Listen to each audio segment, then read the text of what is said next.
আমাদের মাননীয় chief justice Kolkata high court একটা রিপোর্ট পাঠিয়েছে। সেই রিপোর্ট অনুযায়ী 250 জন জুডিশিয়াল অফিসারকে অ্যাপয়েন্টমেন্ট করা হয়েছে। তো এই 250 জন জুডিশিয়াল অফিসারের দিয়ে পুরো কাজটা করতে গেলে প্রচুর সময় লাগবে। তাই জন্য কলকাতা হাইকোর্ট অর্ডারটা অ্যাডিশন করেছে। অ্যাডিশনটা হচ্ছে আগে যেমন ডিস্ট্রিক্ট জাজ আর অ্যাসিস্ট্যান্ট ডিস্ট্রিক্ট জাজ শুধু ছিল, সেটা এখন সিনিয়র ডিভিশন এবং জুনিয়র ডিভিশন জজেদের মিনিমাম 3 ইয়ার্স এক্সপিরিয়েন্স আছে, তাদেরকে অ্যাপয়েন্টমেন্ট করতে পারবে। ঠিক আছে, এবং তারা এগুলো ডিসাইড করবে। সেকেন্ড হচ্ছে, আগে তো ছিল রিটায়ার্ড যত জুডিশিয়াল অফিসার আছে তাদেরকেও করতে পারে আগেকার অর্ডার অনুযায়ী।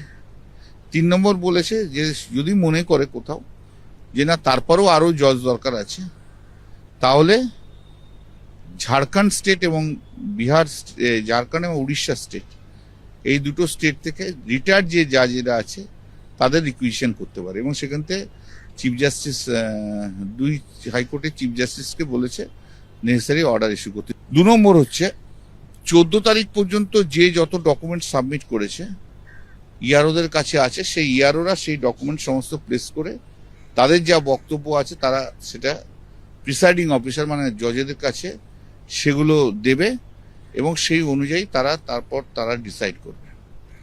এ গেল 2 নম্বর। 3 নম্বর হচ্ছে 28 তারিখে ফাইনাল লিস্ট বেরোবে, কিন্তু তারপরও কন্টিনিউয়াসলি সাপ্লিমেন্টারি লিস্ট বেরোতে থাকবে।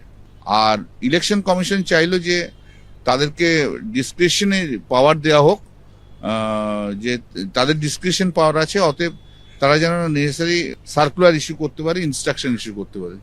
যে ওরেলি এটা বললো, এবং ওরেলি চিফ মানে 3